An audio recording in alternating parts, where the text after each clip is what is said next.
All right, all right, all right. What is up, everybody? It is good to have you guys here with us tonight. Welcome to another episode of The Giveaway Show. That's right. This is episode number 49. Can you believe that we've done 49 episodes of The Giveaway Show? But that's it. Yep, this is episode number 49. This is Carl's Collects Comics, and I'm excited to be here with you tonight because we've got some great stuff to talk about. Man, the world of comic books is exploding right now. There are new things dropping on a daily basis. We're going to get into some of that right now. We're going to be talking about the shakeups that continue at DC Studios as James Gunn gets settled in and starts to direct the future of this new cinematic universe. And it definitely sounds like it's shaping up to be something brand new that's going to leave the past behind and forge a brand new future. But before we get to that, hey, I just want to give you a couple of heads up about stuff that we've got going on here at the channel. Make sure and drop a line to our good buddy Paul, my right-hand man, my partner in crime. He is still recovering, so he's not going to be with us tonight, but he is still recovering. He got sick over the weekend and has had to just take the week to rest. But hey, you know what? That's a good thing. That's healthy. Everybody needs some downtime. Everybody needs time to get some rest. Also, in case you're brand new, to the dozen or so people that are watching right now, in case you're brand new, we do multiple live streams here on the channel and also scripted and more research videos. Monday Halls Live is a weekly web series that we do on Mondays, 10 p.m. Central. And that is a recap of the past week to week and a half's worth of comic book pickups. It's vintage stuff, it's slabs, it's raws, it's everything about the comic community that you love. We also have our own little segments there, including MT's Hall of Shipping Shame. He just can't quit eBay. He can't stop ordering off of eBay. So he's always got new shipping horror stories to share with us. Lots of fun we have on that one. And then Michael Perez has got to share a lot of cool stuff with us this past Monday. He dropped in and just a lot of fun on that show as well. This is the giveaway show that we do on Wednesdays at 10 p.m. Central also. This is our time to talk about the weekly goings on in the comic community. Sometimes we've got themes. Sometimes we just hit the highlights. There's so much going on in the comic community right now that we're just hitting the highlights for these past couple weeks. And just like the name, we do giveaways. We've got a really cool surprise giveaway for you tonight. Sorry. Brought to us by Mr. Collector himself. He's going to be joining us again, as well as Theresa Newell. So we're excited about the panel we got tonight and to get to share with you some of the subjects that we've got lined up. Fridays are Friday features, and I've got a really cool one lined up for this Friday. I promise that I'm going to get this one out and live, but it's not a top 10 list. I couldn't stop at 10. It is actually a top 12 list. I'm going to be going over the top 12 DC Comics characters that you should be keeping an eye on right now, that you should be watching right now. And here's a few of them on this little screen grab that I'm showing you right now. Just a little sneak peek of some of the ones I'm going to be going over. These are not all of them. These are approximately half, but I couldn't stop at 10 because there's too many cool DC Comics characters that I believe are going to be a big part of the future of this new cinematic universe that is being plotted even as we speak. In addition, we're going to talk about some other stuff, but hey, this is something I want you to tune in for this Friday. But hey, like I said, this is the giveaway show, and I am your host, Carl's Collects Comics. What's up? It's good to see everybody. I want to do some shout outs to the chat right now, and then we're going to get started with bring on our panelists for the night and get started with the show. And then about 40 minutes or so into it, we're going to go ahead and do our giveaway, and then we'll keep it going. Let's see who's here in the chat. Andrew Kai, I see you there hanging out. What's up, good sir? Mary Jimenez, good to see you. Thank you for the good luck for those who are selling. Yes, happy Wednesday back to you as well. Thank you for liking. Make sure and hit that like button if you haven't already. It helps get the algorithm kicking, and it lets all the subscribers that we've got know that we are live right now. El Green Machine, good to see you as well. Did the Pepto-Bismol help at all? I don't know if you're talking about Paul's room or if you're talking about the actual medicine. There I am popping up. TikTok, LOL. Yep. We were a little bit late getting started. I was a little bit late getting back to the house tonight. It was a busy night tonight with work and everything. L Green, do I have the Firestorm with the first in that book, Blue Beetle appearance? I do not. I have the first appearance of Firestorm in issue number 1, and then I have the Fury of Firestorm number 1. Thank you, Mary Jimenez. Much appreciated. Comic Tracks, what's up? Good to see you there, Drew. No, Paul doesn't take the blame. It was me tonight. There's Tony Stank. Good to see you. Amazing Spider Flint to you as well. Yep, the countdown has gone live. Happy New Year. All right, Mary Jimenez. Let's see. Keep hitting the like button. There you go. Yes. Well wishes to Paul are appreciated. Spider Girl, good to see you. Glad that you're here tonight with us. Let's see. There's Mr. Collector popping up in the chat. Ice Cream, good to see you. Oi, glad that you're here. Brooklyn Born, good to see you as well. Thank you for spamming me up over on Instagram. It's much appreciated. Let's see, El Green. Hey, there. I think we got everybody covered in the chat. Well, hey, it is good to see all of you guys and gals that are watching us tonight. We got a great show for you. Let me go ahead and bring on the panel, starting with Miss Theresa Newell. Theresa, what's up? What is up, strangers? I think some of you guys just seen me in a different show. So, hey, good to see you all again. Thanks for coming. I'm excited to talk about some DC and some Marvel, guys. Awesome. Let's take it along right away to the man that you are quickly becoming familiar with as well, Mr. Collector. Let me bring. Oh, you're mute. You muted yourself, buddy. Can you hear me? There you are. Okay, sorry. First, I just want to say thank you for everyone coming on. Smash that like button. Definitely a lot of great topics coming on. Let me talk to you about tonight. So looking forward to talking about it. So I'm excited. Awesome. Good deal. All right. Well, hey, so chat, we're excited. Let's go ahead and tell you what. Let's start by showing off what the giveaway is going to be. And remember, that's going to be happening at about 10:45 Central. Mr. Collector, you want to show it off? Yeah. Whoa! So it is a reader's copy. It's a reader's copy. It's not a 9/8 in any form, but it's still obviously the first appearance of Nova. So great book to have in your collection. So and it's in the Mylar. So wow. Okay. Yeah. All right. Hey, folks, he is not playing around. If you're watching this, yes, that is correct. That is a first print original copy of Nova #1, the first appearance and origin of Richard Rider, the original Nova. So if you're watching, yeah, you need to be here at 10:45 or thereabouts, to get in on the chance to win this, because there will be a specific hashtag. Yes, that is an amazing book. Even if it's a reader copy, that's not a small book right there, folks, especially with Nova being a part of the future of the MCU. Man, wow, Mr. Collector, thank you. Yes, that is a giveaway, Tricky Trapster. That is the giveaway for tonight. So you heard him correctly, folks. He is giving away a reader copy of Nova #1. Wow. Okay. All right, Mr. Collector. Man, dude, you keep setting the bar. It was original art like a couple weeks ago, and now it's like hot books. Golly. Okay. All right. Cool. Yeah. So that's going to be the giveaway, folks. That's what it is. That'll be coming up, like I said, in about 25 minutes or so. So make sure you tune in. But hey, we've got some really cool subjects as well. All right, panel. So the panel's been briefed on what the subjects are for tonight, so they could gather their thoughts, do a little bit of research, and get ready. So here's the deal. First up, our first big headline of the night. Marvel is reportedly refocusing on quality over quantity for phases 5 and 6. And what they've said is that it's after heavy internal criticism about phase 4's direction.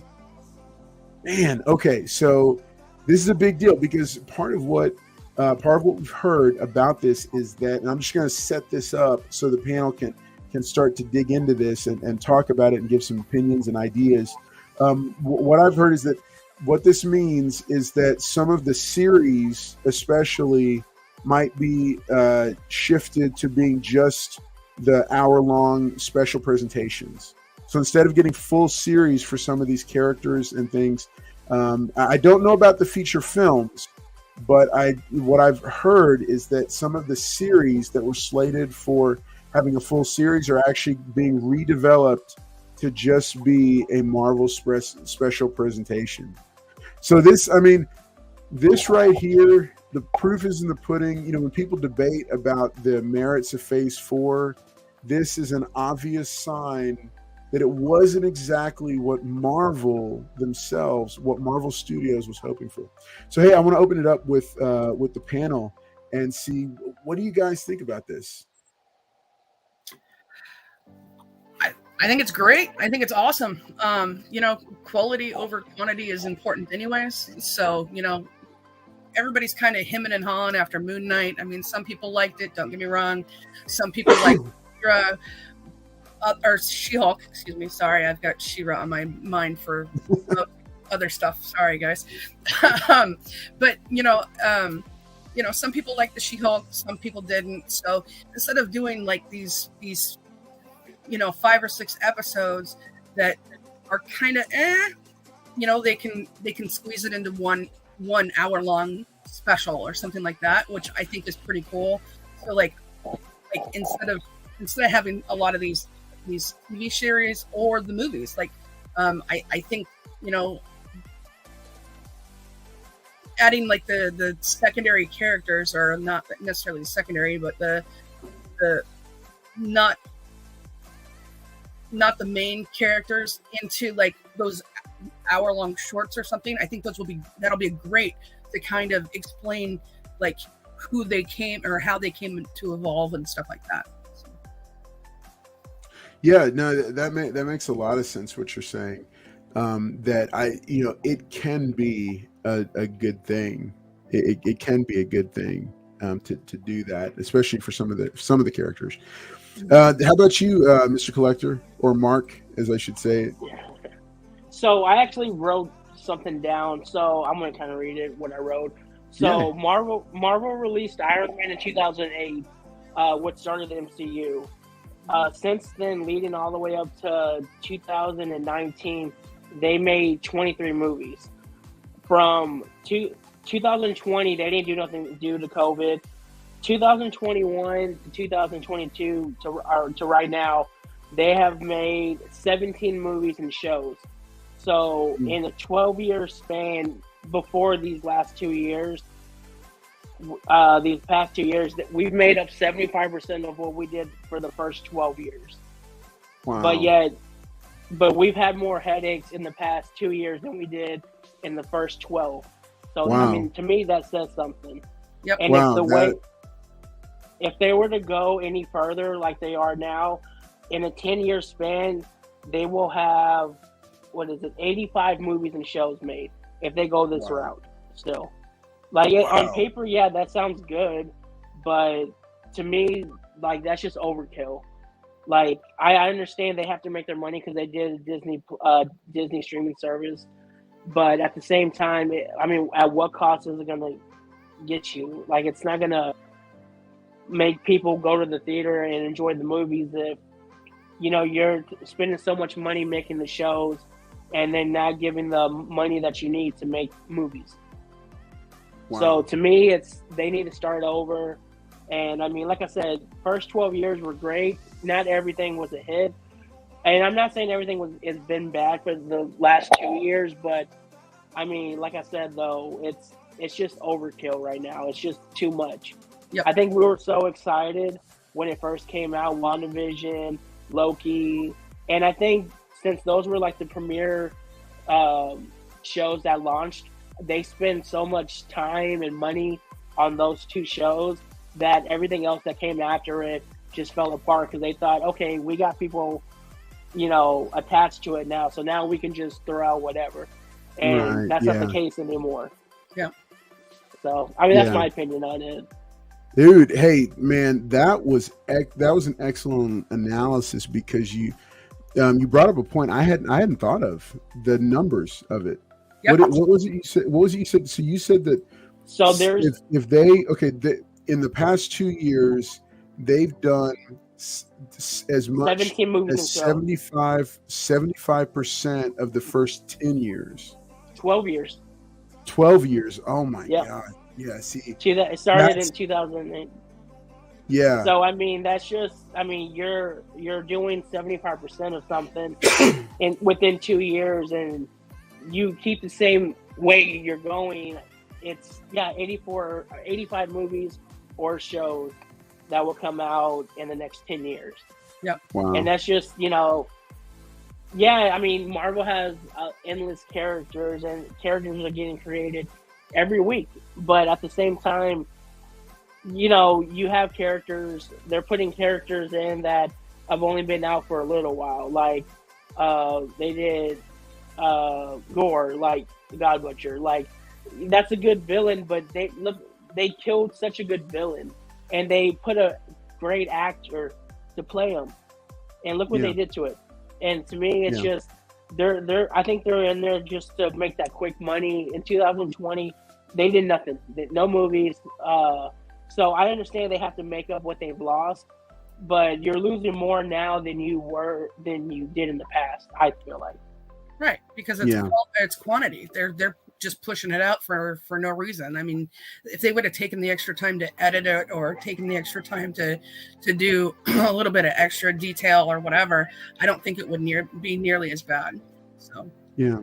So what do y'all think has been their biggest like weak spot over the past 2 years? Say just the past 2 years, since you earmarked like the past 2 years. What do you think has been their biggest weak spot? Like, I have an opinion on it, but I want to hear what you guys think. I think it's guy and gal. Sorry. No, it's fine. No, you can go, Theresa. No. He was saying guides, like plural. Like, I said, no, it's fine. Like, you can call me a guy. I don't care. Whatever. I don't get offended by that. Okay. I just think that they're just trying to make that quick buck. And I think, with everything changing, and I know we're not talking about DC right now, but DC feels the pressure too, because you think about it, Marvel, if the way they're going right now, they know DC's changing. They know James Gunn's over there. Marvel knows that James Gunn knows the secret to how to make a successful movie. Yeah. So Agreed. With him taking that knowledge that he's learned and that he's built for Marvel over here, he's taking it over there to DC. So what do you think is going to happen? It's going to go up for them. And so Marvel, I felt like at one point thought, DC's never going to touch us. We're unstoppable. And at one point they were right. But I mean, the way they're going now, I mean, they got to be scared. They got to be worried. So yeah. That's definitely feeling like outside pressure could have been. Yeah, I definitely see that being a weakness. Theresa, how about you? What do you think has been their biggest kind of area of weakness in the past 2 years? I think the details to the storylines. I mean, they could dive deeper, right, into a lot of these stories. So they could dive deeper into She-Hulk. They could dive deeper into Namor. They could dive deeper into all these different characters that they've pushed out. And I think if they would have, it would have made the show even better. And I think it would have captivated even more audiences. So. Yeah. Okay. Yeah. No, that definitely. Yeah, because that dovetails into what I was thinking, was that the storyline, like, really, the material is there. They have, was it like 70 years of more, I think, than 70 years of material to pull from, but they just, shift away from it a little bit too much. All right. Hey, I want to see what some of the chat is saying, because this obviously struck a chord. There's a lot of people commenting. So let's take a look. So somebody asked, okay, so Tricky Trapster, you asked, how do I enter for the giveaway? Number one, you got to be watching when we do the giveaway. We don't do it at a set specific time, but you got to be watching. Number two, we're going to give you instructions on how to enter. It's generally going to be a hashtag that you'll have to enter correctly spelled in the chat, and then The auto giveaway thing will grab all the comments during that set time. We usually just run it for about 90 seconds, give or take, and then we'll run the giveaway machine, and it'll automatically pick somebody. It'll do it just on its own. Let's see. Okay, so El Green saying he hopes it carries over from the night. Yeah, Comic Tracks is saying that's a big boy, but why don't you flash it one more time, Mr. Collector, for anybody that's dropping in right now? Because that is a big boy. But yep, that is the giveaway, folks. A first edition reader copy of Nova #1, but it's one of those books that there is no such thing as a reader copy. Any copy is better than no copy. Low grade is always better than no grade in my book. So yeah, this is a great book to have and add to the collection, or just put it in your secret stash and see what happens with Nova. Let's see. I don't see serious books like that just given away. You don't. Well, on the giveaway show, you do. So that's it. Kip D, I hope you're getting to feel. I hope you're getting to feel better. He says this makes me wish I didn't pay my doctor bill. Spider Girl says for 1,000 likes, I'll be giving away a slab in 9.8. Okay. All right. Tricky Trapster has a very strong opinion. He says BS. They're going to mess it all up going forward. I don't know. They could, or they could do it. Let's see. Comic Journey. Thanks for being here, Comic Journey. Comic Journey says they need to start with quality improvement on the crappy CGI. Yeah, there's been a couple of moments where they could have done better. Yeah. Tony Stank says, I think Phase 4 movies have been good overall, but yeah, some of the shows. Yeah, that's it.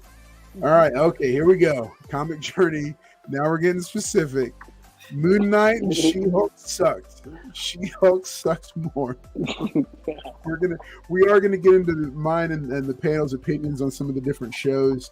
And yeah, give you guys some stuff to think about. Let's see. Ice Cream says it's smarter and cheaper as a teaser one-shot show. It can expand to a series or a movie based on it.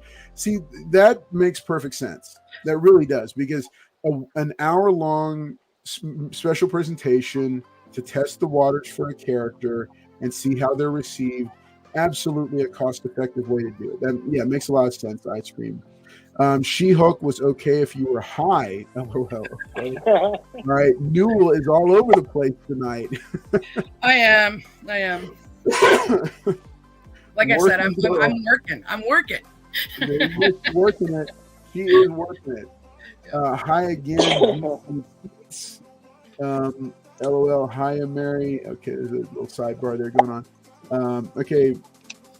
$100 says Ice Cream won't make it in the live MCU. Is Ice Cream a Marvel character? Is that what that is, or what? What's the? I don't know what that is. All right, let me see. Yeah, I don't know. I'd be interested if a character named Ice Cream shows up. That sounds familiar. Miss Marvel, biggest weak spot. Yes, yeah, because that would have been the show, because Captain Marvel was the movie. Yeah. Okay. Let's see.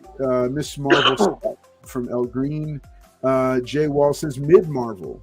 Okay, I'm okay with everything JDC has done so far. JDC, wait. Justice League. Wait, no, DC. I'm okay with everything DC has done so far. Okay, DC is on a major comeback. I agree. Let's see. Yes, a good like for slab for 1,000 likes. Not gonna lie, DC winning this year. Okay. For 1,000 likes, Spider Girl will give away Beta Ray Jim slab. Heyo. All right. Let's see. Shang-Chi didn't suck too much. The ending completely sucked. Okay. That's how comics introduced a lot of characters too. Yeah, that's true. Comic Tracks.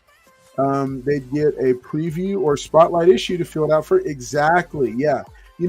That's actually a really good idea. A 6-issue streaming series called Marvel Premiere. That would be kind of, or Marvel Spotlight. That would be kind of cool. Introduce a bunch of these. Yeah. Werewolf by Night was a little bit of all right. Okay. A 9.8 slab, well worth, plus a Starbucks card. Okay. Ice Cream first appearance X-Men. Oh yeah, that's right. You texted me. You messaged me that. I should have known that. First appearance X-Men versus Obnoxio the Clown #1. He can turn into Ice Cream. That's crazy. Can't give away his slab. I won it last night. Yeah. Eternals wasn't completely horrible, just a little horrible. All right. So okay. So Theresa Newell, you're up first for favorite MC. Okay, favorite Phase 4 MCU film, and then that was my damn idea to do a Marvel premiere. Hey man, I'll give you total credit. You can have credit, and you can give me 30% of the check. How does that sound? And you get full credit, buddy. And I'll take 30%. All right. My favorite. I mean, Yeah, so Theresa, well, I'll tell you what, why don't you give us, we'll just do this, highlight and low light from the from MCU from the past couple years. I don't know if the past couple years are Phase 4 officially, but. all right, so 2020 to current, I'll say She-Hulk was the worst, in my opinion. Was absolute worst. So, not necessarily my favorite. I think they could have done a lot better with the storyline, and I think they could have gone into it a little bit more. And then all favorites, and I'd have to say Doctor Strange. Okay. So Cool. Okay. Good deal. All right, Mr. Collector, aka Mark. What's up? What do you think? Favorite by far was No Way Home. Yeah. Okay. I think the reason for that is it just brought back a lot of good memories from when I saw Andrew Garfield and Tobey Maguire, because I've seen every Spider-Man movie in theaters since Tobey Maguire, since the first one. So to see everyone's reaction when they came out, and you hear people saying, who's that? So, and then what's cool, what I really enjoyed about it was they brought back the villains from their story too. So it was cool to just see everyone come in, and they had their little sayings that were in their movies, and that. And what's another thing that I thought was pretty cool is a week after that movie came out, they had all the Spider-Man films on Netflix. They were number 1 and 2. I think one from Andrew Garfield, and then I think it was Spider-Man 2 for who was it? Tobey Maguire. They were the top ones for, I guess, a couple of weeks. So a lot of people were getting into knowing what their characters were. I know they're not part of the official MCU with their films, but I thought it was pretty cool that people finally got to see their films. And it just brought everything kind of full circle, seeing them all come together. So I think to me that meant a lot, seeing what I saw back in, 2001, all the way up to, last year? Yeah, last year. Yeah. So I thought it was cool. Lois, though? The what? Lois, or the show, I guess Miss Marvel, I really wasn't feeling it. Mm-hmm. And I think it was more definitely set out to be a kid's show. Yeah. And, you have your Werewolf by Night, and then you have your Moon Knight. So I gravitated more towards those. But I get it. It's Disney. You have a lot of kids watching it. So I know they need stuff for them as well. So I'm not mad that they made it like that. It wasn't my cup of tea.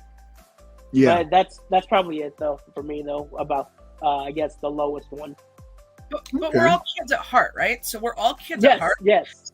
So right. You need to be able to pull to all those different generations, regardless of whether it's Miss Marvel or it's Moon Knight or whatever. You need to be able to attract all of them. All the different ages. Yes. So that's my thought, anyways. Yeah. No, it makes perfect sense. And that was kind of my take with some of the ones that weren't necessarily my perfect favorite or my big favorite for the year. She-Hulk. I understand that there's an audience for that show. It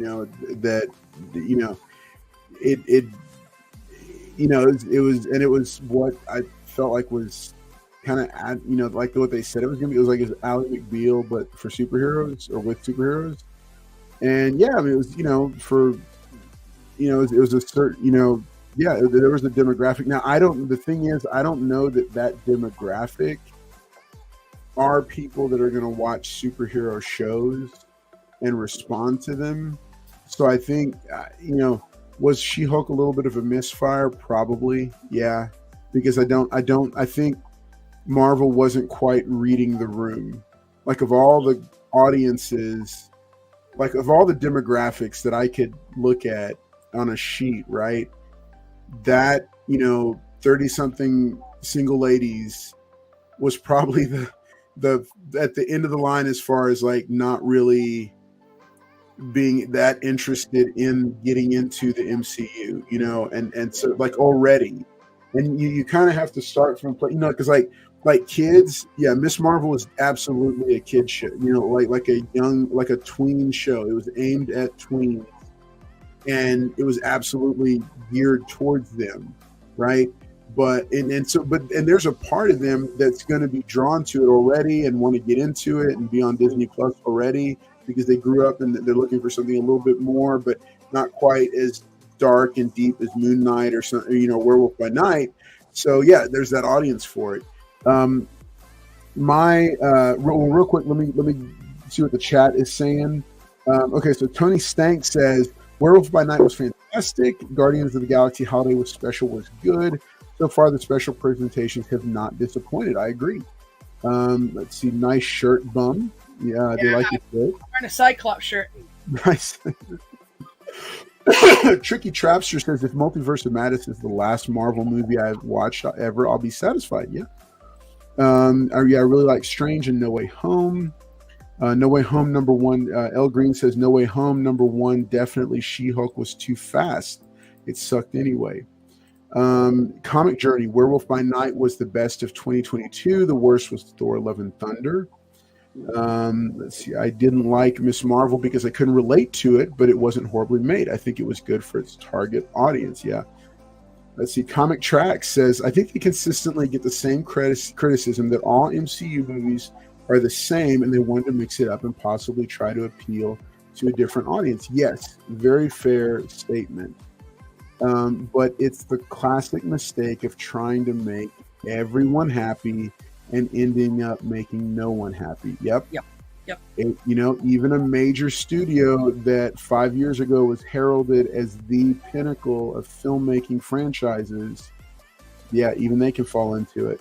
Yep. Marvel's not trying to read the room since Quesada took over. I mean, on the comic front, I could kind of see that. I feel like Quesada, when he started, he did some good stuff. The Ultimates the Ultimate line was really good. I enjoyed that when it came out. Who is the target audience for She-Hulk? People that love horrible CGI or people that love an emasculated Hulk?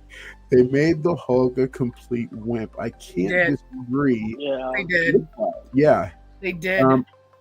Apart from movies, you have the tourist Marvel spots. I highly recommend Paris Disney Marvel Hotel. Very cool.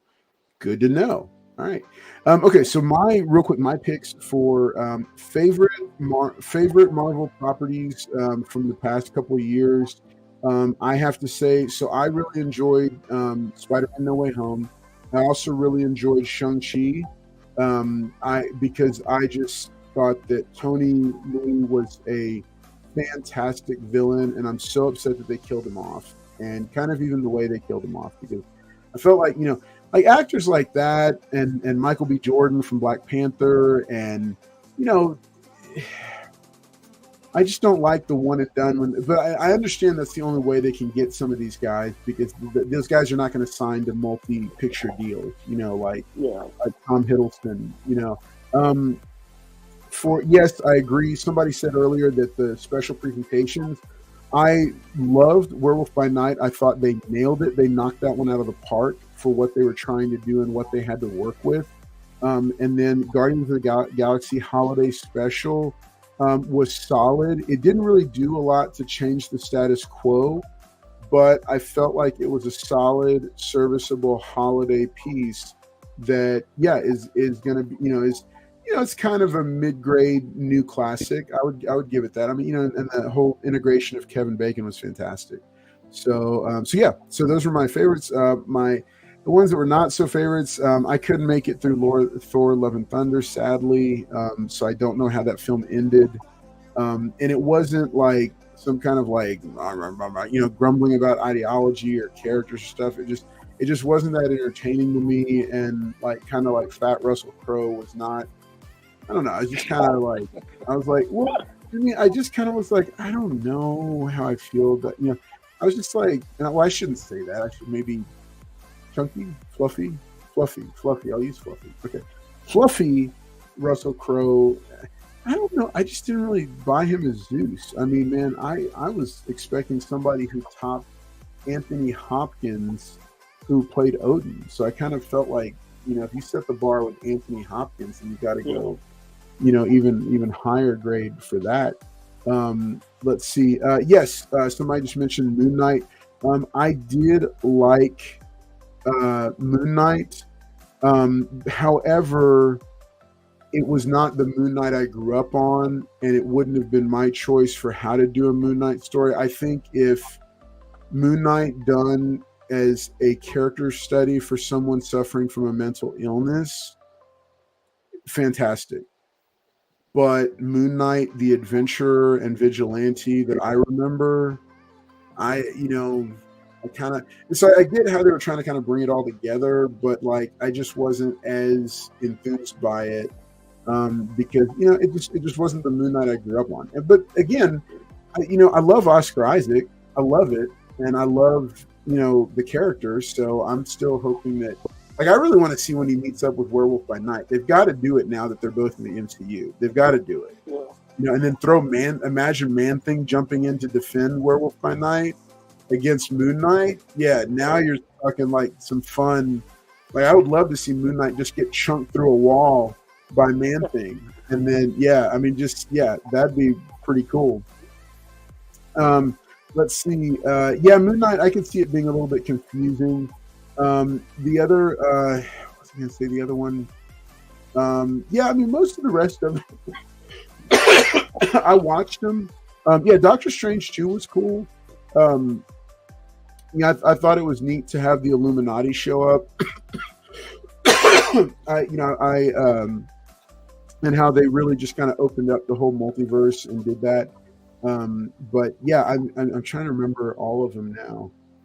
Are there any that I'm forgetting? Oh yeah, and Black Panther 2. I think I haven't even done a review video on it. I kept meaning to do a review video on it. My take on Black Panther 2 was that they took an impossible situation and made a watchable film out of it. Because when you think about the real world circumstances, it's never like the closest that ever happened to it was when Paul Walker died towards the end of physical production on the Fast and Furious movie. But this has never actually had, like, the script was finished and getting studio approval as the lead actor in a $1 billion franchise passes away. Like that's a lose-lose situation all day long. But Ryan Coogler I feel like he took it and I think what he did was, I think the reason why it was a harder watch and why it wasn't as, because some people have said they didn't quite like it as much as the first one. Well, of course not. Because you can't compare the two. You what? You can't compare the two. It's not. Yeah. It's like, the MCU, just like the world, changed when Chadwick Boseman passed. Yep. Like it fundamentally shifted because he was one of the cornerstones of the new MCU moving forward. And so to lose him, and especially in such a shocking fashion, because it wasn't like anybody had a heads up. Like it was just like, and he's gone. Like I remember, like even being hit so hard by it, I was crying when I found out, because the fact that he had suffered in silence, the fact that people were like laughing at him when he appeared and calling him Crack Panther, saying that he was on drugs and that's why he was so skinny, when the dude in silence is suffering from chemotherapy, which is like one of the worst things to go through that you can put the human body through. Yeah. I mean, God, I have so much respect for him, you know, Yep. and then just the artist that he was. Yep. And so then to have that, to have to rework that while you're grieving, you know, and then the cast come back while they're still grieving. Like I remember that first trailer that dropped for Black Panther 2 was like everybody was crying. Like every reaction person was crying. I was crying. Like everybody I knew teared up for that first teaser because it was like we were just getting. They were starting that grieving process. It was like this grieving process for the MCU for everybody involved. So I think they made the best possible film that was watchable given the real world circumstances that they were dealing with. And originally, I was very critical of the decision to not recast the role, but now I'm fully on board with it after watching the movie. You know, now I'm like, you know what? Yeah, that was the right decision because I couldn't have sat through the movie and watched somebody else playing the role without them taking us through that grieving process. So now what they do with the franchise moving forward, I don't know. I don't know. Yeah, it's going to be, you know, and I think they did the best possible job they could with introducing Shuri. But I mean, you know, Letitia Wright, she's not Chadwick Boseman. You know, she's not that caliber of performer. Yep. And so, you know, and I mean, it's nothing against her. It's just, a thing. Let's catch up with the chat real quick. Okay, so no mention the fact that you couldn't get through Love and Thunder is enough of an indication of how bad it was. I'm not saying it was bad. I respect people who liked it. For me, it just wasn't something that I could finish watching because I was like, this is kind of, you know, it's weird, and I'm not really, you know, and the whole Christian Bale thing. Okay, Moon Knight confused the hell out of me. Yeah. Don't tell that to Green Machine. I really want to like it. Yeah. Yep. Comic Tracks, Legion of Monsters. Yep. Took me 2 days to watch Love and Thunder. Howard the Duck needs to join them. Yes, please. Where's Howard the Duck? I loved Howard the Duck in the 90s. Yes. Oscar Apocalypse meets Oscar Moon. All right. They should have Werewolf by Night eat moons. Oh, that's harsh, Comic Journey. Man. God, no love for Oscar. All right. And here's an idea. Put some freaking action in Black Panther. It was a snooze fest up until Black. I didn't think so. I thought there was some good action. See, the Namor rock. Okay, I loved it. I was pleased with it. I love Namor. I love the changes. I've gone on record, you know, and yeah, I know there's some old school fans that hate him. Man, I love it, and we need as much Namor as we can have, given the licensing deal with Universal. All right, outside of Namor, okay, Tricky Traps, you're not a Namor fan. That's all right. All right, thoughts on the recast of Ant-Man's daughter? What do you guys think about that? The recast. Somebody showed like a grid thing. I think there's been like 4 actresses that have played her now. That's crazy. Yeah. Do you know why they recasted her again? I have no idea. I don't know. I didn't. I know they recast her. I just didn't know why exactly what the issue was. It's probably money-wise. It's probably money, and that's probably what it all comes down to, right? Is that they're not offering enough money for the scene or the role.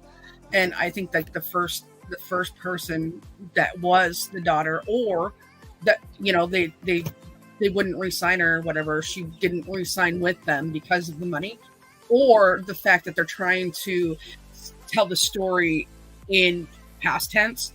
So they're trying to do a role of her at 2 instead of, you know, her at 23 now. So, yeah. You know. So wait, so is that her age, like her official story age? I don't know. Or whatever. Yeah. Okay. Sure needed to hit the gym. She was small. She was definitely very petite. Namor origin was weird. Yeah, I get that. You know, people, but to me, historically, it made sense given the new backstory they give him. I'm gonna play Black Panther. Let's see. So you didn't like Namor prior? I guess if you're asking, like, did I like Namor? Yes. No. I became a bigger fan of Namor once I heard the rumor that Tenoch Huerta had been cast to play the role. So I'll be honest and say I did not read or collect Namor prior to finding out about that. As soon as I heard, and y'all know me, I've shared it before. And I'm very unashamed of it. I am a big, huge fan of Hispanic superheroes. Yes. I'm a big, huge fan of diversity. Okay, this is not like an ideological thing. This is just a simple, practical thing that I want to be able to take my son. Now, he doesn't want to go to the movies anymore with me. He wants to take girls, but that's by the point. But I want to be able to take my son and my nephews to see a movie with people that look like us. Yes. And it's that simple. Yep. I want them too. Yep. I just want some too. So, and I know, there's a bunch of arguments about changing characters, and I've even been on the other side of the coin. But you know what? I mean, I'm human. Selfishly, I want to see more Hispanic superheroes. And in 2018, when Black Panther came out, I went and watched it in the theater, and it was a transformative appearance. This is part of the reason why I'm such a big Chadwick Boseman fan, because I saw how big a cultural impact a blockbuster film could have. It wasn't like a important film telling like a historical story or something.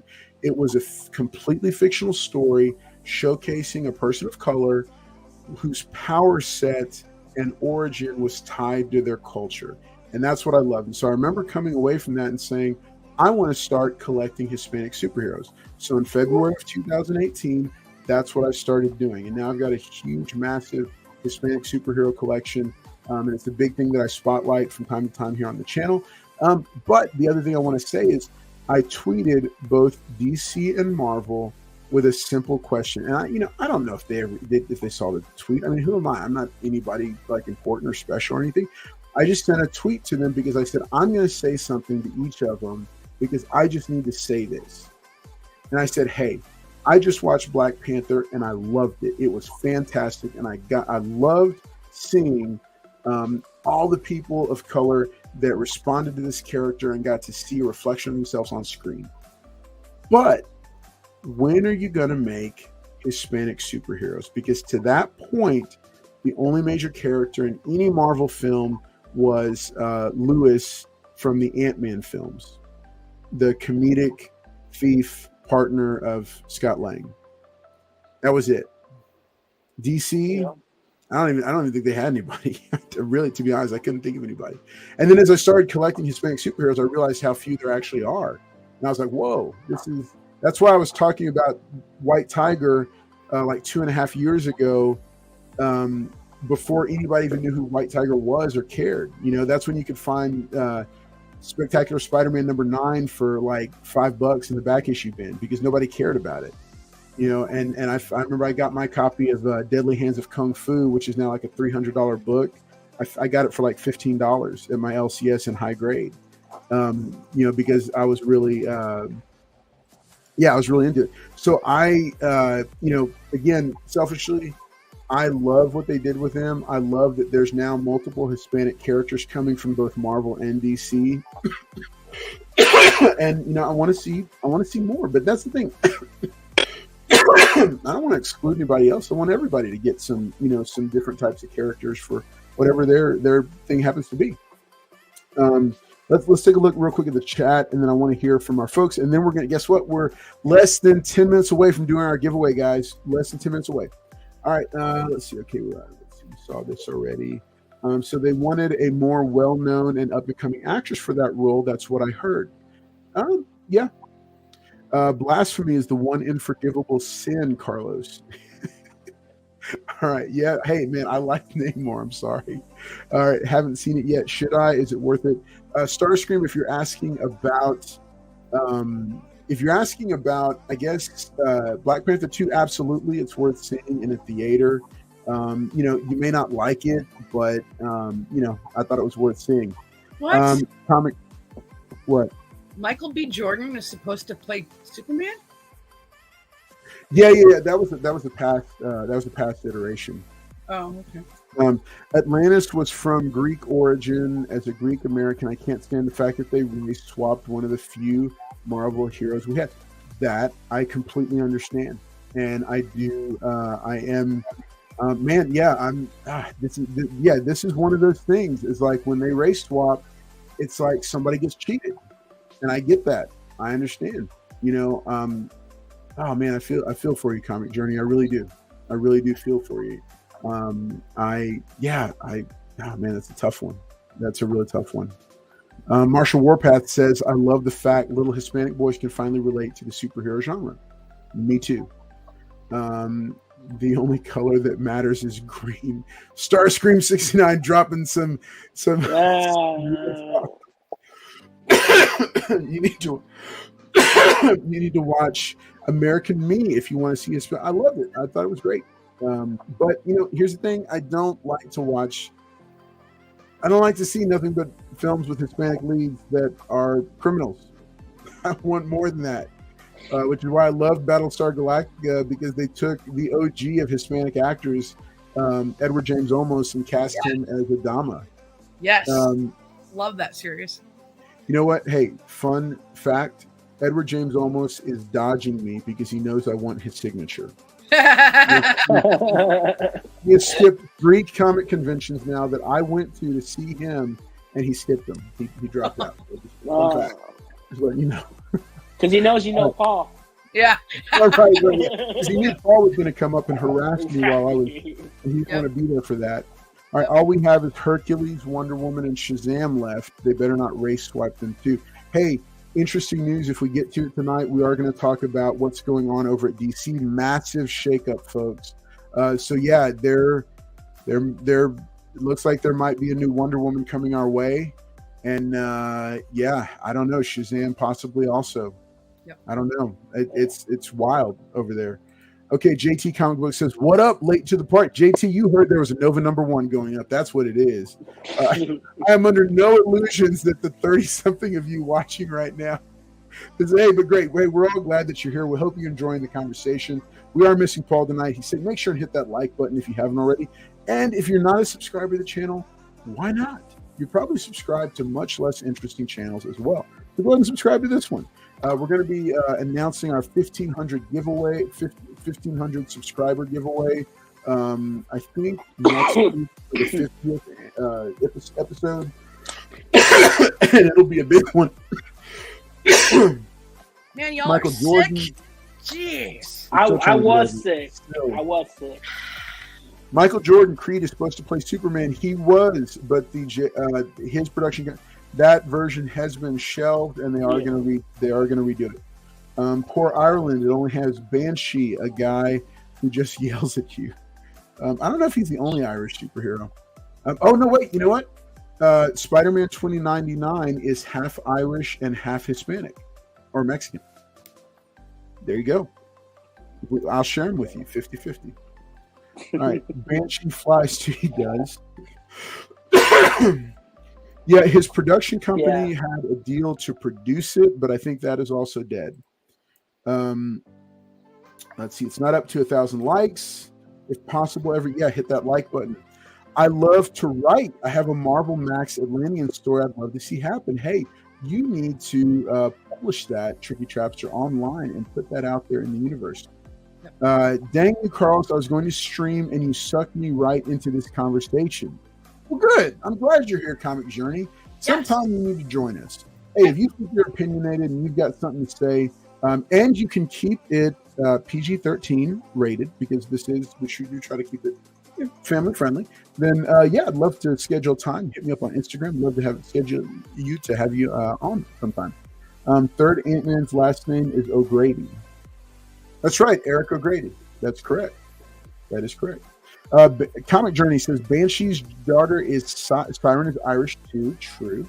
Okay, yes. LOL PG-13 because Tricky Trapper says absolutely not. Right. He's like, what's that mean? I don't understand that. I understand. It's like initials. Right. All right. So, hey, Mr. Collector, why don't you show off that beautiful giveaway book one more time? Oh my gosh, you guys, this is amazing. That is the giveaway, folks. That's right. You saw it. A first edition of The Man Called Nova #1. This is the giveaway tonight because Mr. Collector believes in showcasing and promoting generosity in the comic community. So he's giving up. It's a reader copy, folks. It is a reader copy, but it's still, look, how could you pass this up? It's and a Mylar too. So it looks good. Shipped in a Mylar. He's great on it. There you go. There you go. All right, folks. So what we're going to do, this is how we do the giveaways on the channel. If you haven't been to the giveaway show, and just a quick promo, we do the giveaway show every Wednesday night at 10 p.m. Central, and we do giveaways. And you never know what the giveaways are going to be for the night, but viewership tells us if you like it or not. So what we're going to do is I'm going to go ahead. Yeah, I know. Kip B is like, everybody leave. All right. So what I'm going to do is I'm going to add a hashtag. Here we go, guys. Good luck. Yeah, this is going to be the hashtag. You have to enter it correctly as it's spelled. What's up? Look. Weapon X just popping in conveniently as we're about to do the giveaway. What's up, you bum? Weapon X, like, oh, wait, it's time for the giveaway. All right, here's what you're going to do. You're going to enter this to win. I'm going to give you all about 60 to 90 seconds. But this is it.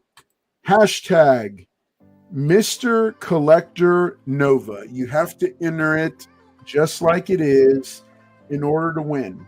All right, to have a chance to win. And I'm going to get the window ready for it. And then we're going to start the next discussion in just a moment here, folks. But the deal is that we are we got a couple of things. Yeah, we're just now hitting DC. Wow. Okay. We're almost an hour in. I can sign it if you want me to, Tricky. I will. I'll sign it right. He can ship it to me and then I'll sign it for you. Yeah, if y'all want. Hey, listen, somebody on the 1,000 subscriber milestone giveaway, somebody won a dollar book pulled from my dollar box that will be signed by Paul in pink marker and then shipped to them. You want to talk about a fantastic waste of time and money? That's it. But that's what you can expect when you watch the giveaway show. That's right. But not the content, just some of the crazy stuff. Do we get to enter for this too? Right. Yeah, there you go. I mean, I don't know what your rules are. Yeah, panelists can enter to win. So, yeah. I won't enter in this one. There you go. Enter it. Yep. Get in there. Yeah, panelists. There you go. Theresa Newell is entering to win. All right. So, folks, however, I will not take it. As much as I'd love to add it into my Nova box, I will not take it if mine shows up, because mine will show up because it's the one that is the example. So, hey, if you're just joining us, you got another 30 seconds or so to. Oh, look, Evan Shim collects. I was watching you the other night, sir. Good to see you in the chat. Immortal Big Shot, good to see you as well. Joffrey Castro, this is where everybody's coming out of the woodworks right now. Yeah. Because they see there's a Nova #1. They were second screening, and they're like, ooh. Yep. That's nice. That's a nice giveaway right there. All right, so yeah, you saw it. It is a reader copy, right? What would you estimate the grade at? Oh, man. Stop doing multiple entries. I mean, the staples are good, but I'm not going to take it out, but it's got to be like a 2.5, maybe 3. Jeez, okay, that's kind of high grade for what I was expecting. Theresa, if they do multiple hashtags, will that affect the giveaway? No. No. Okay, so it only. Okay, good, cool. I don't have to screen sell green. I know it's not you, buddy. I know you're here and you're in it to win it. All right, folks. Hey, so if you're just joining us, this is the giveaway show, and we are giving away a copy of Nova #1. This is the first edition, first print, but it is a low-grade copy. It's about 2.5. All the giveaway trolls are coming in. Hey, welcome, everybody. Everybody is welcome here because we want everybody to get a small taste of generosity tonight, so that you'll go and be generous on your own channels and your own Instagram accounts and in your own ways. I love to see people doing giveaways of all kinds, all over the place, because it's just nice to send. It's nice to send a little gift to somebody that's going to make them smile. Hey, and if you are here, make sure to be hitting that like button, because it helps just get the algorithm going and help let people know that we are live. All right, so I think you think it's been about a minute and a half, Theresa?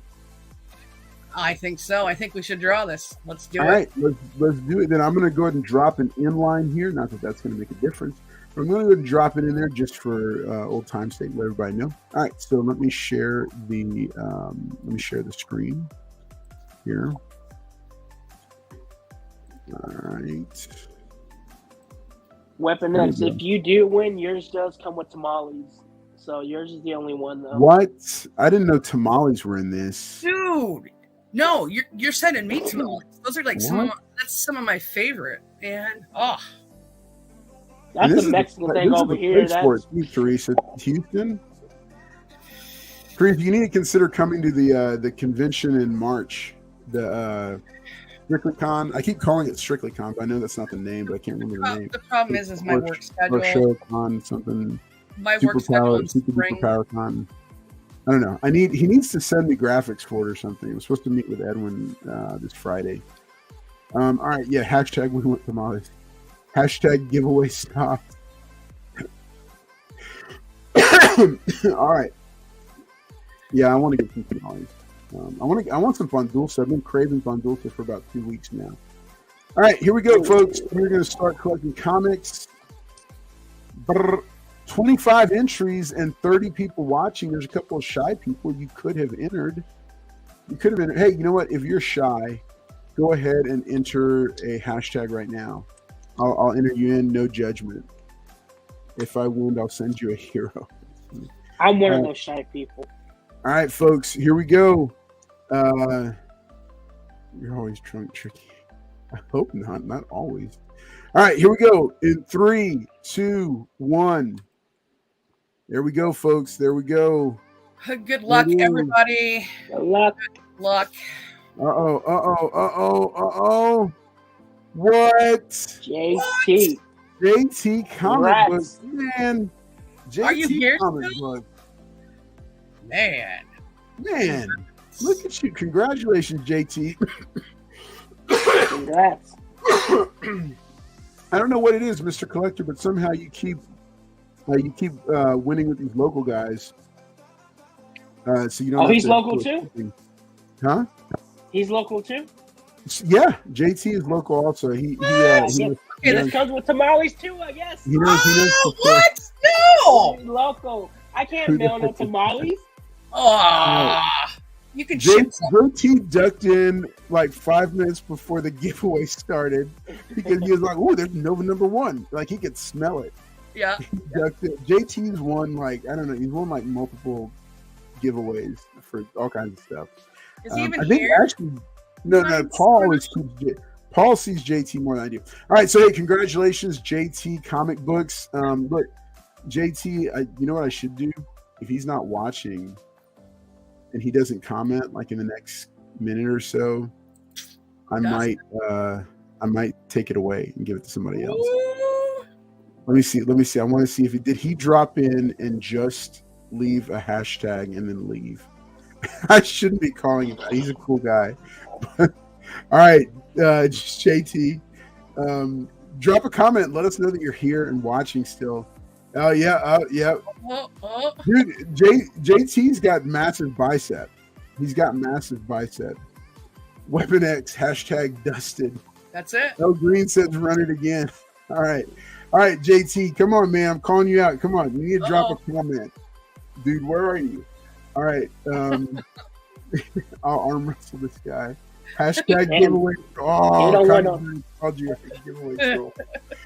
All right. Okay, so next headline. Okay, so Mr. Collector, you can put it down. We'll JT, congratulations on winning that one. Okay, so DC has been a huge source of news and hot tips coming out. Mr. Collector has got his ear to the ground. He's hearing all kinds of things, but let's start with this. So the next headline is Batgirl directors are scheduled to talk with DC Studios boss James Gunn. Bilal Fallah and Adid El Arbi The directors behind the canceled Batgirl film have scheduled a meeting with new DC Studios head James Gunn. So, there's a couple of little. I know they are Savage's comic journey. They're cutthroat, man, for that book. They all want to drop JT. All right, so this is the next big headline that we had. This is going to how we're going to finish out the show, talking about it. But so the Batgirl directors scheduled this meeting. We don't know if they scheduled it or if he called them in. We don't know much about this meeting at all, other than that it has been scheduled. They are putting it out on social media, and obviously we know what their hope is. However, Mr. Collector was breaking down some news for me, some stuff just dropped like tonight, that Wonder Woman. Well, I'm going to let Mr. Collector break that stuff. So, Mr. Collector, why don't you do this, and then Theresa and I are going to jump in and give some commentary alongside you. So, what are you hearing about this whole the DC shakeup stuff going on? So, from what I read a few hours ago, actually, is that yesterday it started with Gal Gadot tweeting something about having, she's blessed that she got the role of Diana, Wonder Woman, and she's ready for the next chapter, which she's hoping for a third movie, a trilogy. So when they already had the script made, the director and Jeff Johns, so what they did was they went to go take it to James Gunn and the other person that came with them for Warner Brothers. So when they took the script, they looked over and said, this isn't going to go with what we're trying to do, so we're going to scrap it for right now. Like, we're not doing the film. So obviously Gal Gadot had no clue of what was going on. So when she posted that, no one knew that they were going to scrap the film already before anything was really going into it. So they said they scrapped that. Another thing that they said is Shazam, that they don't know if they might do another Shazam, because if they're doing everything over again, because Shazam was made prior to before they came in. And Henry Cavill, same thing. Henry Cavill, I think, is out. The reason why, I know he said that he's back in, but they said they put him in that film at the end. Sorry, spoiler, I should have said that before.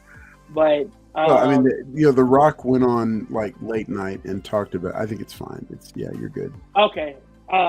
So when he showed up at the end, that wasn't their initial plan to have him come back. So and he has another scene that they filmed in the Flash movie.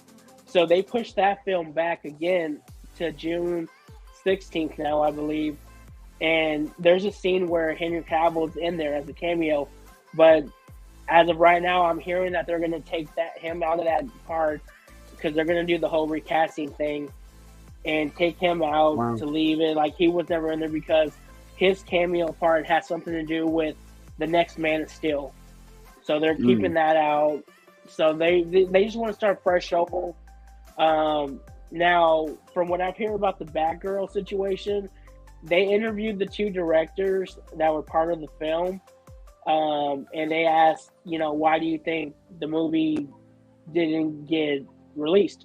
They said because it was too expensive to stream on service or online, but it was not well made to be put in theaters as in a Batman film.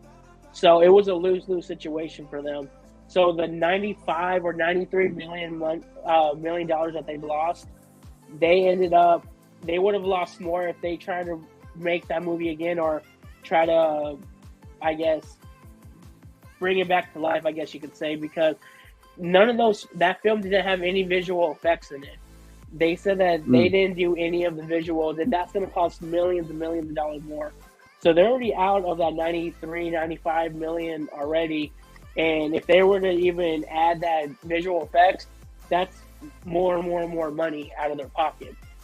So the way they're seeing it is it's a lose-lose situation. But I think the reason why James Gunn is getting with that Batgirl team is to see why the film did what it did. So I think they're going to show James Gunn the film, and they're going to look at it all together, and he's going to give his point of view of why this film did not go the way it should have went. And they're going to talk about it and what they can do to fix it, because they're still part of that team. At the end of the day, they still have that team, but he needs to teach them of why that film didn't even set foot outside of the building that it was in. So, I think it's just a lot of, I know a lot of people are like speculating, like, okay, they're going to recast everyone. And to be honest, I'm not saying that they will. I don't know who would actually stay, even if they will let them. But same thing with Aquaman. This is Aquaman's last film, Jason Momoa. They said that they're not doing another one after that, that's it for him. And they really want to push him towards Lobo. So that's kind of what I got out of it, for what I've read so far about the whole thing. Yeah. So here's a couple points, like things I wanted us to discuss. Like Theresa, and I'd like you to kind of hit it first. So I'll give you first crack at it, I guess. So the deal is the Batgirl, like as far as the Batgirl film goes, what are your thoughts with it? Like, because this like kind of blew my mind, the whole thing about probably being the last of Gal Gadot as Wonder Woman and probably being the last of Henry Cavill as Superman, which is, and then if they're gonna move Jason Momoa over to Lobo, that's the end of that Aquaman. Like I'm bummed because I'm like, I really wanted them to do something with to keep moving with Shazam, because I really like that franchise. And then and then that's like, what happens to a character like Blue Beetle? So, how does that even, like, what even happens there? But Theresa, like, what do you think about the whole Batgirl thing? I think it's why do you think they're meeting with him? Well, just like Journey says, the truth about it, it just made more financial sense to write it off. Well, it probably did, because of the simple fact that, the storyline wasn't the way Gunn would have wanted it to go. And chances are that the producers probably didn't put enough effort or enough backing behind it to have it be an amazing film. And I honestly think it would have been a good film had Gunn been involved from the get-go. So yeah. That, I think that changes everything. Yeah, like his involvement, right? That absolutely changes everything. I think I came in thinking one thing, but then when Mr. Collector dropped that thing about when I saw the thing about Gal Gadot, like her not getting a third film at all. Sad. And then the idea that they're going to recast her and Henry Cavill, at that point, I'm like, yeah, no, that film's not coming out. Yeah, no. It doesn't. Yeah. What chance do these small films have if they're like starting at the top and recasting all the way down? Yeah. So I'm kind of bummed. I really liked Henry Cavill as Superman, but I don't know. I commented in another discussion on this. I said, okay, if James Gunn nailed it with Guardians of the Galaxy 1 and launched a franchise, right? Because nobody knew or cared who Guardians of the Galaxy were before that. He did number 1. He did Guardians of the Galaxy 2. He did Guardians of the Galaxy Holiday Special, Guardians of the Galaxy 3. He did the Suicide Squad. He did Peacemaker Season 1, which Peacemaker Season 1 stands as, while it had a lot of mature content in it and it's not family friendly, it stands as an example, to me, a pinnacle example of how talented he is, that he could take, because I hated Peacemaker after the Suicide Squad because of what he did in that movie. I'm going to give the spoiler away, but I hated him. Mm-hmm. And I remember thinking to myself, why would they choose him of all people? Yep. And then I watched the season and I was like, holy crap, that was amazing. And that final battle, like they earned it. Like he earned that march with the theme music playing and them taking out the bad guys and stuff. Like they earned that. They earned the emotional response that it got from me. So if the guy who did all that stuff is now heading a studio, and I mean, I totally am going to listen to anything he says. I think he's going to do well, so.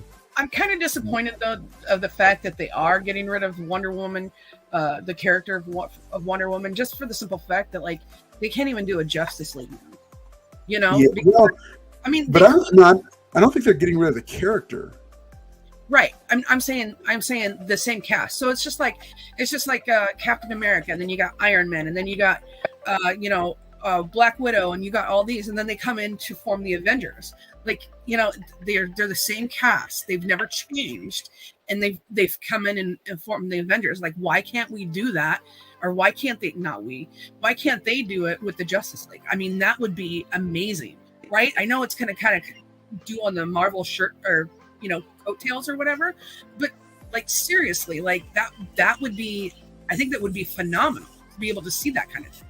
So, and Zack Snyder's Justice League, put it to shame. Let's go, so yeah. But I think that's probably why they want to reset it, though, because they want to do it. He wants to do it their way now, and if their way involves a whole new cast, and I know it's going to ruffle feathers because I do like some of them that are playing those characters, but I think they're going to try to go for maybe not even big name actors. They might start with no name actors, and just start fresh like that too. Yeah, because when you think about some of the big names in in previous iteration, like Christopher Reeve was a nobody, and I still think he's the definitive Superman. Yep. Yeah. Michael Keaton was Mr. Mom before he was Batman. Yep. And he was one of the greats. Yep.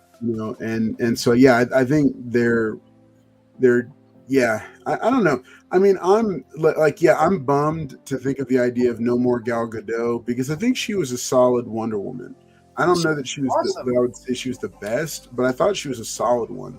And then Henry Cavill, I just kind of, it's kind of sad that he never got a fair shake, because I feel like there was always something kind of plaguing his run, whether it was director problems or scripting problems or, whatever, or studio upheaval or, I don't feel like he ever got a fair shake. But this is interesting. I'm really going to be watching it closely because if they do completely start from the ground up, I think there will be something exciting about it. And I think that we will be very interested because I think the clearest picture of what James Gunn could do and might do was what he did with the Suicide Squad, because he had to take an existing franchise and existing characters. He kept almost nothing, but then he added a whole bunch of characters and really fleshed them out. And then from there, winnowed it down even more. So I think there's, I don't know. I think it's good things on the horizon for DC. And I'm very excited because, I'm a DC guy. I like DC. And so, and I want to see, and the truth is I want both studios to do well. I want them to both do well because then as a fan, I do well because I have great entertainment from both companies to watch. So, all right. So, hey guys, we're going to go ahead. Oh, let's see what El Green says. I think they should use Superman and the family from WB for the next movie of Superman. That would be a really good story where one boy has powers and the other doesn't and all that. I really want to get into that show. I think it's called Superman and Lois. Because I think they're exploring some interesting territory there for sure. Let's see. Comic Journey says, I'm not shedding a tear if they get a new Superman. He was serviceable, but not exactly an Oscar-winning actor. Yeah. Now, here's the interesting thing. He left The Witcher. From what I understood, I thought he left The Witcher to come do Superman. And now, I don't know. Well, that's what I'm saying. He jumped the gun by telling everyone that he was coming back. But they never put a contract in his hand. They never said, hey, you're going to do this. But this was pre-James Gunn. So, and now, I guess, same thing with Gal Gadot. She thought her job was safe too. But, I mean, no one's job is actually safe. I mean, Disney proved that. Obviously, Warner Brothers proved that. So it's James Gunn's job is safe. Right? Yeah, well, I mean, everyone else knows. Everyone else. No. And John Cena is, and what's his name that played that's because they Vigilante? can't see him. No, and James Gunn's girlfriend, the one who plays what is her character's name? She huh? Who? Did you know the blonde agent in Peacemaker is James Gunn's real life girlfriend? Did y'all know that? Yeah, no, that's his girlfriend. I only watched like 2 or 3 episodes of it, so you need to, Theresa. You need to watch the whole thing. It's worth it. But yeah, John Cena, her, and then the guy who played Freddie Stroma, who played Vigilante. Oh, those guys are The Rock's. He says The Rock's job is safe. Yeah, I think The Rock is. I don't think he's going to have the same say in it that he thought he did. I don't think it lost money the way some of these one-sided articles are saying, but it definitely was not the big blockbuster it needed to be and which is a shame because I love Pierce Brosnan as Dr. Fate, and I didn't mind and I liked Aldous Hodge as Hawkman. I thought he was decent, but I guess we might see a new Hawkman. I don't know. I have to agree with Comic Journey about rethinking the Wonder Woman recasting. I really do, because I think she is a phenomenal Wonder Woman. She really is. Yes. I mean, I agree. That's the thing. I'm shocked that that she's not going to get a third film. I would have thought that they would have said, okay, like it would be like a soft reboot. I could have seen a soft reboot. I mean, the same for Shazam. Like, really, they could do that for any of them, but for him to just say, no, I'm wiping the slate clean, I'm like, wow, man, that's pretty. It's unfortunate. It really is. It really is unfortunate. So the thing that's going to hurt them too is the Flash. Because, I mean, don't give me. I'm not going to get started because I've had it with Ezra Miller. I've just had it with him. I really don't want to see it. Like, the only reason I'm going to see that film is Michael Keaton. Yeah. I don't want anything, because I want to go see Michael Keaton in the role, like if he's even in it, when it's finished, when they actually finish it. But the whole, but Ezra Miller, I can't even, all the stories, and I was never a fan of him as Barry Allen anyway. Yeah. I'm like, no, they keep moving the movie though. They just moved it to June 16th release now, which is 1 week after Transformers gets released and 2 weeks after Spider-Man Into the Verse gets released. Oh, so I'm like, are you serious? So for me, like, the movie's already has damage to it regardless. But for you to put it against movies like that, you're going to hurt yourself. Like, I understand summer release, but do it either before those 2 movies or do it 2 weeks after. Those movies will start cooling down. Like, you're too close to those movies where they're still going to get their numbers. Yep. You're not going to get the numbers you want if you're going against 2 big movies like that. So I think that was kind of that why it was on that. Yeah, that's another thing. I had no idea that they were dropping it, that they had moved it to there, that's where it fell, because Transformers Beast Wars looks amazing. Mm-hmm. Like, that trailer looks fantastic. Like, I don't even know who the Beast Wars people are, the characters. I don't know anything about it, but I'm excited about it. Now I want to go watch Beast Wars to learn, like, Optimus, whatever, and or Primal or Prime. Wait, no, I had a picture. Look, check it out. That's cool. Look at that. That is really stinking cool. Look at that. Really That cool. is awesome.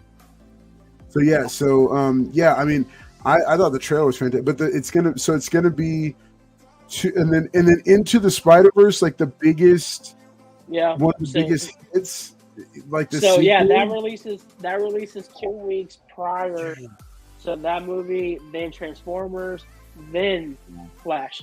But then a week or two after that, there was like 3 Copenhagen or I don't know, not Copenhagen.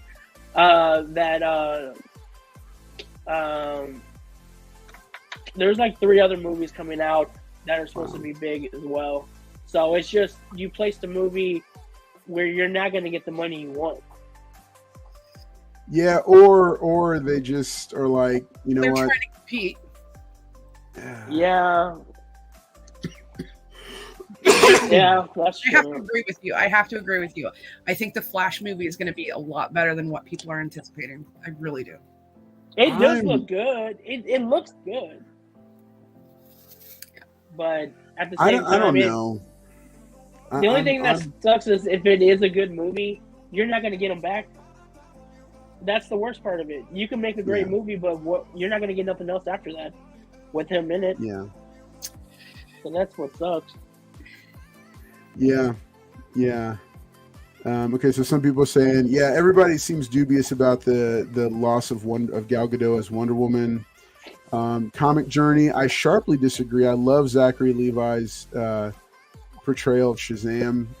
It was big. It was a superhero movie patterned after Big, and I loved it. Let's see, Weapon X. It's because they're bringing Gal Gadot back to the what? I thought Fast and Furious was done. Like, what are they on part 12? I mean, what Fast Furious X? I don't know. Yeah. You got agreement, Mr. Collector? Who said Transformers? Yep, Starscream. That's right. The trailer for Transformers Beast Wars came out.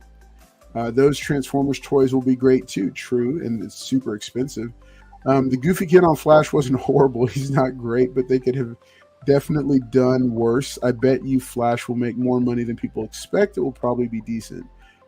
Yeah, I mean, look, I'm hoping for the best, but I don't know. It's undergone so many reshoots and story changes, and I don't know. I mean, I'm wondering if they really will use it as a reset button for the franchise, for the entire DC studios. That would be useful and good. Let me see. We got some Beast Wars fans. Here you go. Fast and Furious in Space 2025. Definitely getting a primal. People are weird. There'll be many that go to see Flash as an anti-protest. Okay. Did you see where Weapon X? Did you see where Weapon X said that they're going to sign her for Fast and Furious? Yeah, I saw that, but I'm like, really? I don't know. She was already in Fast and the Furious. I know that. How many different wasn't she like in 3 or 4? She died. No, she died. She died. Yeah, she was the Tokyo Drifts guy's girlfriend. Yeah, Han.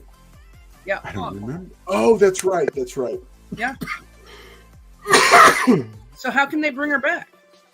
I have no idea. He might just be being a troll, but yeah, maybe. I'm not feeling Beast Wars. Right? Here we go. Will be more adult in the next one because he's been seasoned. Like this. He's gotten old.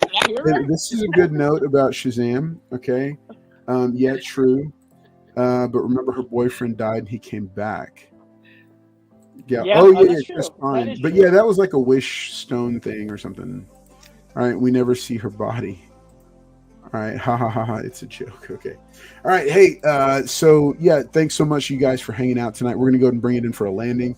Real quick, final thoughts and shout outs from Mr. Collector. First, thank you everyone that came out.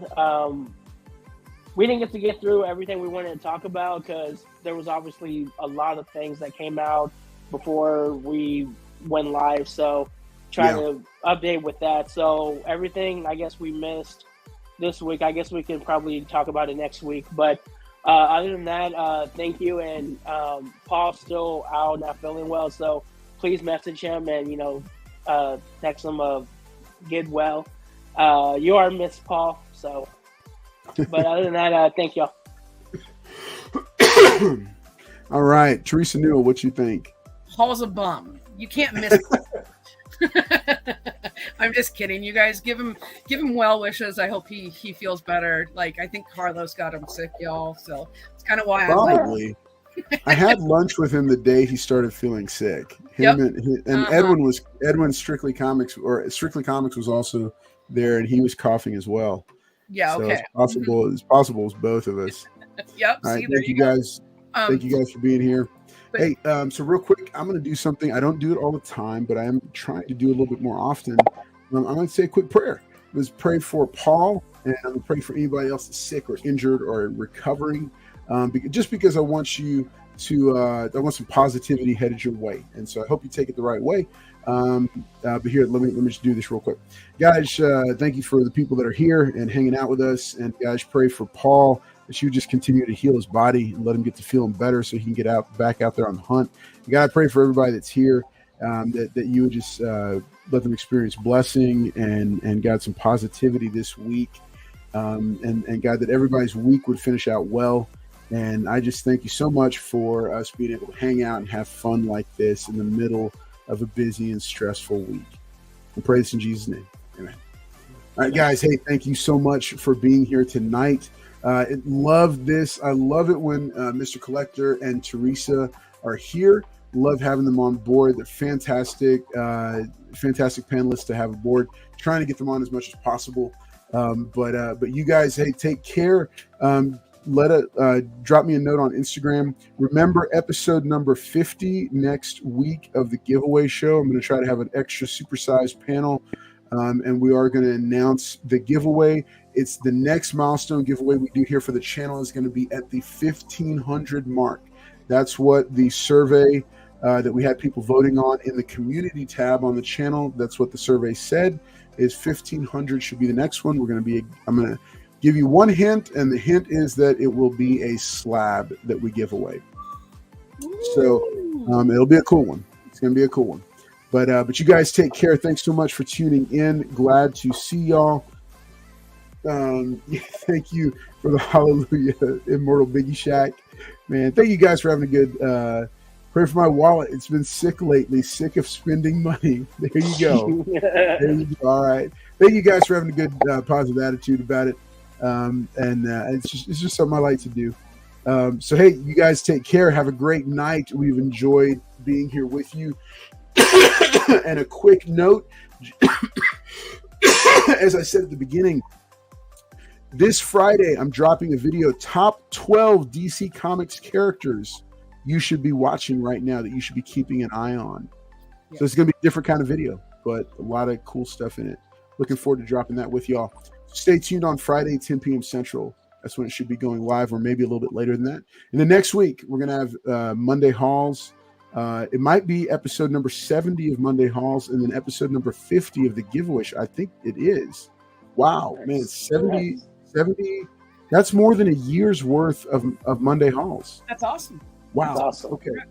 So, yeah, and then, like I said, we're going to announce the 1,500 subscriber giveaway.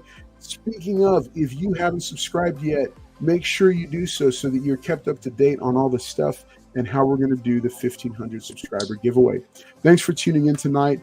I'm Carlos Collects Comics, and it has been a true pleasure to hang out with you. And we will see you guys next time. Merry Bye-bye, Christmas, everybody. Y'all enjoy. Hey. Take care. Good one.